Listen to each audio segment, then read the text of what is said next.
بسم اللہ الرحمن الرحیم۔ شروع اللہ کے نام سے جو بڑا مہربان نہایت رحم والا ہے۔ نحمده ونصلي على رسوله الكريم اما بعد۔ آج کے درس کے اندر میں باب المیاح جو ہمارا مکمل ہوا تھا 13 احادیث پر مشتمل چیپٹر، اس کا خلاصہ آج کے مجلس کے اندر آپ لوگوں کے سامنے رکھوں گا۔ اللہ تعالیٰ سے دعا ہے کہ رب تعالیٰ ہمیں دین کا علم کما حق ہو حاصل کرنے کی توفیق عطا فرمائے اور اپنا تعلق اور واسطہ علم کے ساتھ جوڑے رکھنے کی توفیق عطا فرمائے، کیونکہ علم کائنات میں واحد چیز ہے جو انبیاء کی وراثت ہے۔ انبیاء دنیا کے اندر درم و دینار چھوڑ کر نہیں جاتے، صرف اور صرف علم چھوڑ کر جاتے ہیں۔ ہر انسان اپنے نصیبے کے مطابق انبیاء کی وراثت میں سے ورثہ حاصل کر لیتا ہے، کچھ وافر مقدار کے اندر، کچھ تھوڑی مقدار کے اندر۔ اللہ تعالی ہمیں ان خوش نصیب افراد کے اندر شامل فرمائے جو وافر مقدار کے اندر انبیاء کی وراثت ورثے کو حاصل کر کے اپنی دنیا اور آخرت سنوارتے ہیں۔ تو باب المیاح پانیوں کے احکام کے بارے میں حافظ ابن حجر رحمہ اللہ نے یہ چیپٹر، یہ عنوان قائم کیا تھا، یعنی مختلف قسم کے پانیوں کے احکام و مسائل، کون سے پانی پاک ہیں، کون سے پانی ناپاک ہیں، پانی کے اندر ناپاکی کے اثرات کن کن اوصاف کی وجہ سے پیدا ہوتے ہیں، کون کون سی چیزیں پانی کو نجس پلید کر دیتی ہیں اور کون سی چیزوں کی وجہ سے پانی نجس اور پلید نہیں ہوتا، اور پانی کی کتنی مقدار ہے کہ اگر وہ مطلوبہ مقدار ہے تو محض نجاست وغیرہ گرنے سے پلید نہیں ہوتا، اگر مطلوبہ مقدار نہیں ہے تو پھر وہ نجاست کے گرنے ہی سے پلید ہو جاتا ہے۔ تو یہ ان مسائل پر مشتمل ہے۔ تو پہلی حدیث کے اندر سمندروں کے پانیوں کا تذکرہ کر دیا گیا کہ سمندر کا پانی طاہر بھی ہے مطہر بھی ہے، اگرچہ سمندر کے اندر ڈیلی لاکھوں کی تعداد کے اندر جانور مرتے ہیں یا آبادیوں کا وہ گندا پانی وہ سمندر کے اندر جا کر گرتا ہے، کیونکہ سمندر اور یہ مائع کثیر کے حکم کے اندر ہے، تو لہذا اس کے اندر جانوروں کی اموات واقع ہونے کی وجہ سے، اس کے اندر آبادیوں کا گندلا پانی جانے گرنے کی وجہ سے، یا اگر یہ چیزیں بھی نہیں، گندلا پانی وغیرہ نہیں، ویسے بھی سمندر کا پانی انتہائی کڑوا نمکین ترین ہوتا ہے، تو ان تمام چیزوں کے باوجود سمندر کا پانی پاک ہے، طاہر بھی ہے مطہر بھی ہے، اس کے ساتھ وضو بھی کیا جا سکتا ہے، غسل بھی کیا جا سکتا ہے۔ اس سمندر کے پانی کو وہ اپنے استعمال کے اندر بھی لایا جا سکتا ہے، یا سمندر کے پانی سے کوئی فائدہ بھی اٹھایا جا سکتا ہے، جس طرح کے بعض لوگ سمندر کے پانی کا نمک بنا لیتے ہیں، یا سمندر کے پانی کو فلٹر کر کے وہ اپنے پینے کے لیے بھی استعمال کیا جا سکتا ہے۔ تو سمندر کا پانی چونکہ مائع کثیر ہے، بہت بڑی مقدار کے اندر ہے، تو جانوروں کے مرنے کی وجہ سے اور ایسے ہی دیگر چیزوں کی وجہ سے یہ طاہر ہی رہے گا، یہ نجس اور پلید نہیں ہوگا۔ اگر ایک انسان کو وہ اس پانی سے گن آتی ہے تو یہ اس کا ذاتی مسئلہ ہے، شرعیت اس پر کوئی پابندی بین وغیرہ نہیں لگاتی۔ اور اس چیپٹر کی دوسری حدیث پاک کے اندر یہ بیان کر دیا گیا تھا کہ اگر پانی جاری ہے، جس طرح کہ سمندر کا پانی بھی جاری ہوتا ہے، تو جاری پانی کے اندر نجاست وغیرہ گرنے کی وجہ سے وہ پانی نجس اور پلید نہیں ہوتا، وہ پانی طاہر بھی رہتا ہے اور مطہر بھی ہوتا ہے۔ اس کو پینے کے لیے بھی استعمال کیا جا سکتا ہے، اس کو غسل اور وضو کے لیے بھی استعمال کیا جا سکتا ہے، اس کو کپڑے دھونے کے لیے بھی استعمال کیا جاتا ہے۔ یعنی سمندروں کا پانی ہو گیا، یہ کنوؤں کا پانی ہو گیا، چشموں کا پانی ہو گیا، یہ سارے مائع جاری ہوتے ہیں۔ تو مائع جاری کے اندر نجاست وغیرہ گرنے سے وہ پانی نجس اور پلید نہیں ہوگا، بلکہ وہ پانی پاک ہی رہے گا۔ اس چیپٹر کی تیسری حدیث مبارکہ کے اندر یہ بیان کر دیا گیا کہ اگر پانی وہ مائع کثیر ہے، اس کے اندر کوئی نجاست وغیرہ گرنے کی وجہ سے اس کے 3 اوصاف میں سے کوئی وصف تبدیل ہو جائے تو وہ پانی نجس اور پلید ہو جائے گا۔ یعنی اگر پانی کثیر مقدار کے اندر بھی ہے، اس کے اندر کوئی نجس چیز گرنے سے وہ پانی کے اوصاف بدل جائیں، بو، رنگ، ذائقہ وغیرہ، تو وہ پانی پلید ہو جائے گا، نہ وہ طاہر ہے اور نہ ہی وہ مطہر ہے، اور نہ ہی وہ ہم اپنے پینے کے لیے استعمال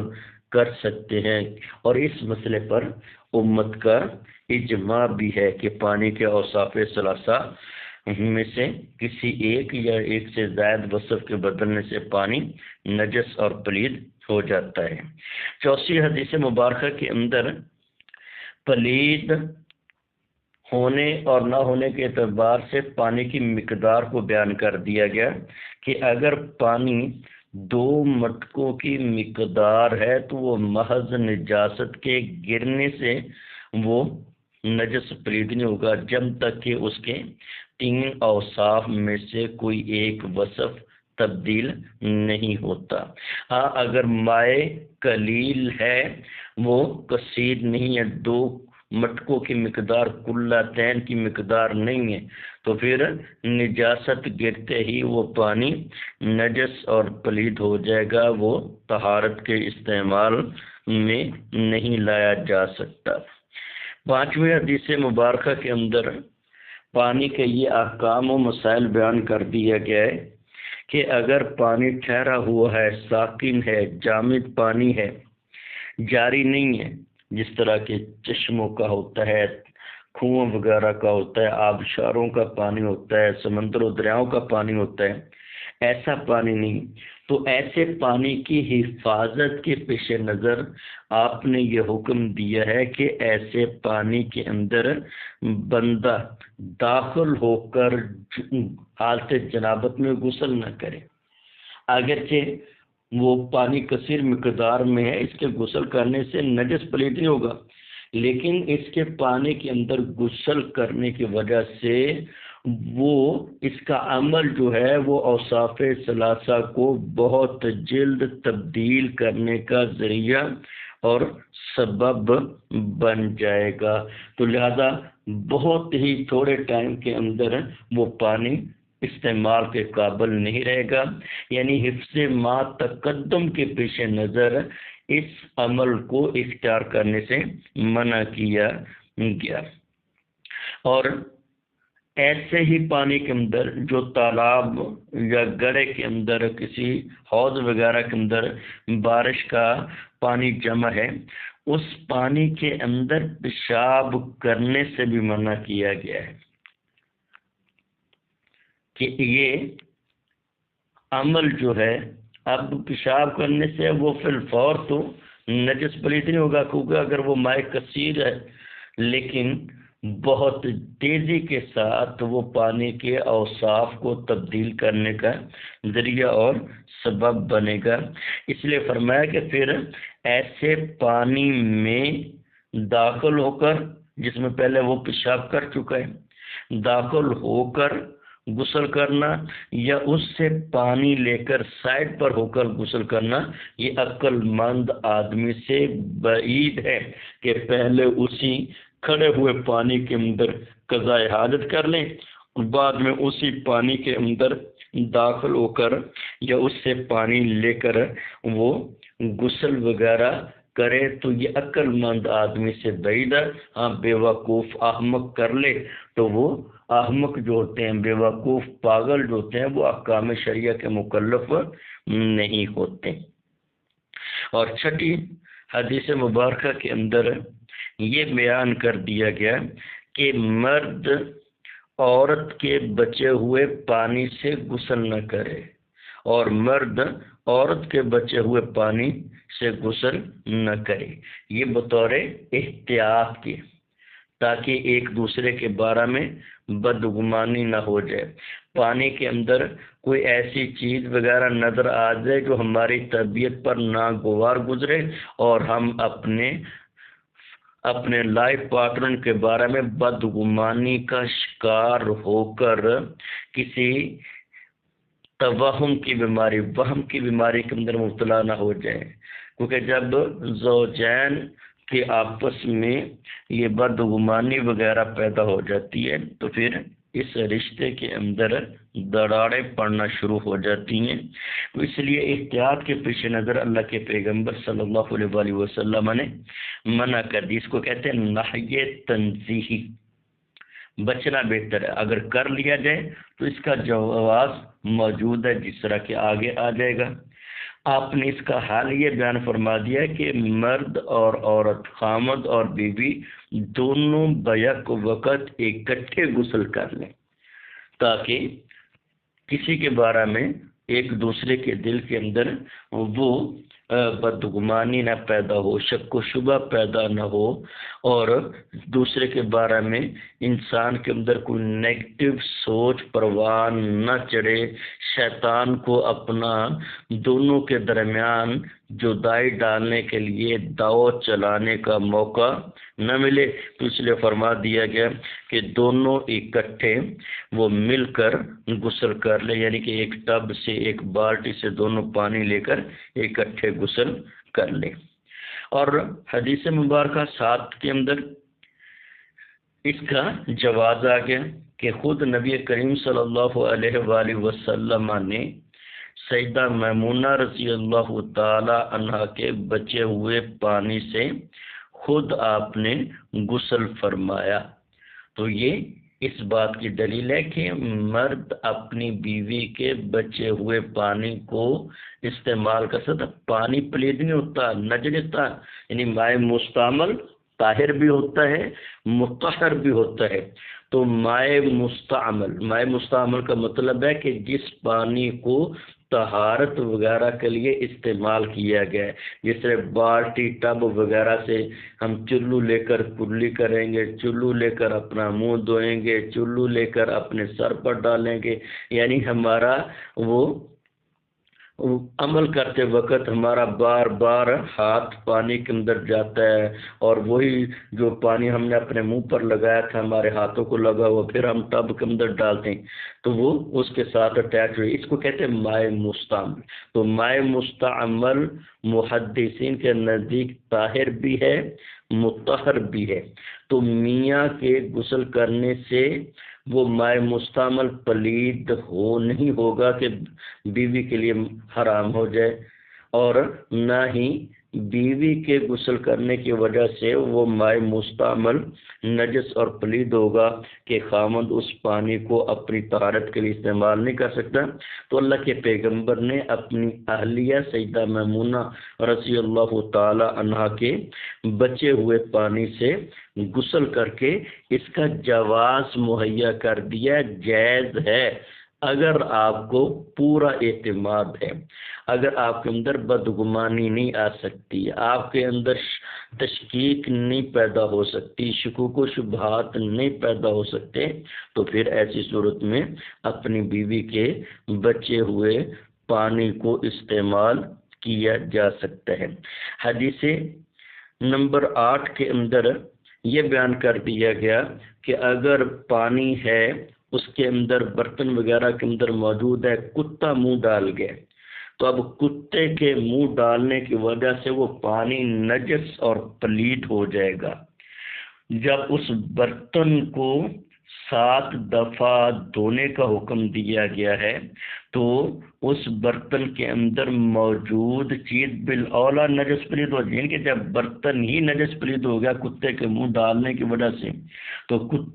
برتن کے اندر موجود چیز وہ بالاولیٰ نجس اور پلید ہوگی، لہذا ایسے پانی کو بہا دیا جائے گا۔ بہانے کے بعد، ضائع کرنے کے بعد برتن کو اچھی طرح دھویا جائے گا، مٹی کے ساتھ مانجا جائے گا اور پھر بار بار اس کو 7 دفعہ دھویا جائے گا۔ تو یہ صرف کتے کے جھوٹے برتن کو دھونے کا حکم ہے، باقی چیزوں کے اندر وہ 7 کا عدد نہیں ہے، اور نہ ہی دیگر نجاستوں کو زائل کرنے کا جو طریقہ ہے وہ اس کو کتے کے جھوٹے کے پر بھی وہی لاگو کیے جائے، قطعاً کتے کے جھوٹے برتن وغیرہ کا حکم باقی وہ نجاستوں کے مقابلے کے اندر الگ ہے، وہ 1 دفعہ دھونے سے بھی صاف ہو جاتی ہیں، 2 دفعہ دھونے سے بھی صاف ہو جاتی ہیں، 3 دفعہ دھونے سے ظن غالب یقین آ جاتا ہے، لیکن کتے کا جھوٹا برتن جس پانی کے اندر اس نے منہ ڈال دیا ہے وہ پانی نجس اور پلید ہو گیا، اب نہ وہ طاہر ہے نہ مطہر ہے، اس پانی کو بھی انڈیلنا جائے گا اور برتن کو بھی مانجا جائے گا، اب جا کر وہ برتن دوبارہ استعمال کے قابل آئے گا۔ اور حدیث نمبر 9 کے اندر بیان کر دیا گیا کہ بلی ہے درندہ جانور، حرام جانور ہے، لیکن بلی کے جھوٹے پانی وہ نجس پلید نہیں ہوا، کیونکہ بلی خود پلید نہیں، حرام جانور ہے، اس کا گوشت کھانا حرام ہے، درندہ ہے، ذی ناب ہے، لیکن اس بلی یہ خود نجس پلید نہیں ہے، یہ بلی خود نجس پلید نہیں ہے۔ اگر بلی پانی وغیرہ کے اندر منہ ڈال دے، دودھ وغیرہ کے اندر منہ ڈال دے، کسی اور ڈرنک کے اندر منہ ڈال دے، تو بلی کے منہ ڈالنے سے نہ تو برتن کو دھونا پڑے گا اور نہ ہی برتن کے اندر موجود وہ سیال چیز پانی وغیرہ وہ نجس پلید ہوگا، تو وہ پانی پاک ہے، طاہر بھی ہے، مطہر بھی ہے، اس کے ساتھ وضو بھی کیا جا سکتا ہے، غسل بھی کیا جا سکتا ہے، اور خود اپنے استعمال میں بھی اس پانی کو لایا جا سکتا ہے۔ حدیث نمبر 10 کے اندر یہ مسئلہ بیان کر دیا گیا کہ اگر جس جگہ آپ نے نماز پڑھنی ہے وہاں کوئی نجاست مغلظہ وغیرہ ہے تو پہلے اس نجاست مغلظہ کا اثر زائل کیا جائے، اور اثر زائل کرنے کے بعد اس پر پانی وغیرہ بہا دیا جائے، تو پانی جو ہے اس نجاست کی سمیل وغیرہ کو ختم کر دے گا، اور پھر ہوا اور دھوپ کی وجہ سے زمین خشک ہو جائے گی، اب وہ زمین پاک ہو جائے گی۔ ایسی زمین پر جو پانی کے ذریعے پاک کی گئی ہے اس زمین پر نماز پڑھنا جائز ہوگا، کیونکہ اب وہ نجس اور پلید نہیں بلکہ پانی بہانے کی وجہ سے وہ جگہ پاک ہو چکی ہے۔ تو ایسی صورت میں اس جگہ کو کھرچنا، اس جگہ کو کھودنا اور اس کی مٹی کو پھینک دینا اور لے کر آنا، یہ تکلفات کی کوئی شریعت کے اندر ثبوت نہیں ہے۔ تو ایسی صورت میں اگر ایسی نجاست ہے جس کا وجود وغیرہ نظر آ رہا ہے،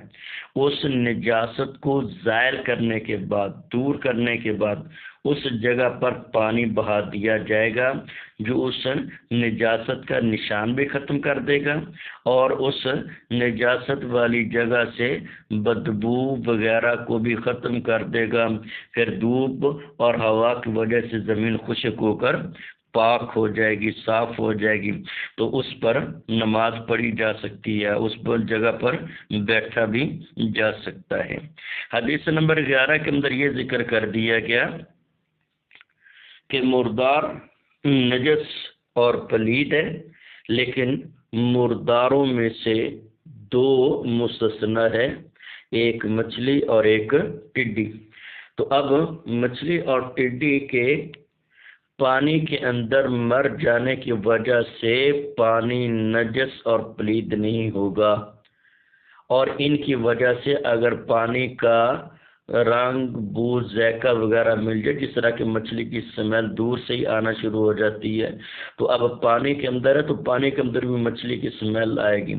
تو پانی کے اندر مچھلی کی اسمیل آنے کی وجہ سے بھی پانی نجس پلید نہیں ہوگا، کیونکہ یہ پاک چیز کے پانی کے ساتھ ملنے کی وجہ سے اس کا رنگ بدلا ہے، اس کا ٹیسٹ بدلا ہے، اس کی بو بدلی ہے، تو لہذا پاک چیز سے اگر یہ اوصاف بدلے تو پھر پانی نجس اور پلید نہیں ہوتا۔ ہاں اگر نجاست کی وجہ سے، گندگی کی وجہ سے اوصاف بدلے، پھر وہ پانی نجس اور پلید ہو جاتا ہے۔ ایسے ہی دو خون ہمارے لیے حلال قرار دیے گئے، ایک جگر اور ایک تلی۔ اب جگر اور تلی یہ پانی کے اندر گر جائیں اور ان کے ساتھ لگا ہوا خون وغیرہ وہ بھی پانی کے اندر مکس ہو جائے تو اب وہ یہ پاک چیز ہے۔ اب پاک چیز کے پانی کے اندر ملنے کی وجہ سے وہ اس کے اوصاف میں سے کوئی وصف تبدیل ہو جائے تو وہ پانی طاہر بھی ہے، مطہر بھی ہے، پاک بھی ہے، پاک کرنے والا بھی ہے۔ اور حدیث مبارکہ حدیث نمبر 12 کے اندر یہ بیان کر دیا گیا کہ اگر مشروب وغیرہ کے اندر مکھی گر جائے تو مکھی کے گرنے کی وجہ سے وہ پانی نجس اور پلید نہیں ہوگا، کیونکہ جانور کے اندر جو چیز پانی کو نجس پلید کرنے کا سبب بنتی وہ ہوتا ہے دم مسفوح، جبکہ مکھی وغیرہ کے اندر، مکھی مچھر وغیرہ جو ہوتے ہیں، پسو وغیرہ، ان کے اندر دم مسفوح نہیں ہوتا، تو لہذا مکھی کے پانی کے اندر اگر گر گئی ہے تو مر گئی ہے تو مکھی کی وجہ سے وہ پانی نجس پلید نہیں ہوگا۔ ہاں ایسی صورت میں ہمیں حکم دیا گیا کہ اس کو ڈبو کر نکال لیا جائے، کیونکہ مکھی کی عادت ہے کہ یہ وہ پر نیچے لگاتی ہے جس کے اندر بیماری ہوتی ہے، وہ نیچے لگا کر اپنا دفاع و بچاؤ کرتی ہے، اور جس پر کے اندر شفا ہوتی ہے اس کو اوپر اٹھائے رکھتی ہے، تو یعنی کہ مضر اثرات اس مشروب کے اندر منتقل کر دیتی ہے، تو ہمیں حکم دیا گیا کہ اس کو ڈبو دے تاکہ دوسرا پر ڈوبنے کی وجہ سے وہ پانی کے اندر جو منفی اثرات منتقل ہو گئے ہیں وہ ختم ہو جائیں گے اس دوسرے شفا والے پر کو ڈوبنے کی بنا پر، یعنی یہ دوسرے پر کا ڈبونا پہلے کے لیے تریاق بن جائے گا، اس کے مضر اثرات کو ختم کرنے کے اندر تکثیر کا یہ درجہ رکھے گا، لیکن مکھی یا مکھیوں کے گرنے کی وجہ سے پانی نجس پلید نہیں ہوگا۔ اور اس باب کی آخری حدیث مبارکہ کے اندر یہ بیان کر دیا گیا کہ اگر زندہ جانور کا بغیر ذبح کیے، بغیر شکار کیے اس کے جسم کا کوئی ٹکڑا کاٹ لیا جائے، کوہان سے گوشت کاٹ لیا جائے یا چکی دمبے کی چکی کاٹ لی جائے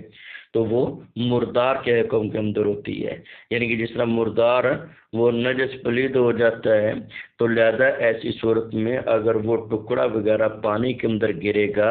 تو وہ پانی نجس پلید ہوگا۔ یہی مقصد حافظ بن حجر کا باب المیاہ کے اندر لے کر آنے کا کہ ایسا گوشت کا ٹکڑا جب پانی کے اندر گرے گا تو پانی بھی نجس اور پلید ہو جائے گا، تو نہ وہ طہارت کے قابل رہے گا اور نہ طاہر ہوگا اور نہ ہی مطہر ہوگا۔ تو یہ تھا ہمارے پہلے باب المیاء کی 13 احادیث کا خلاصہ اختصار کے ساتھ آپ کے سامنے عرض کر دیا ہے، اس کو آپ ذہن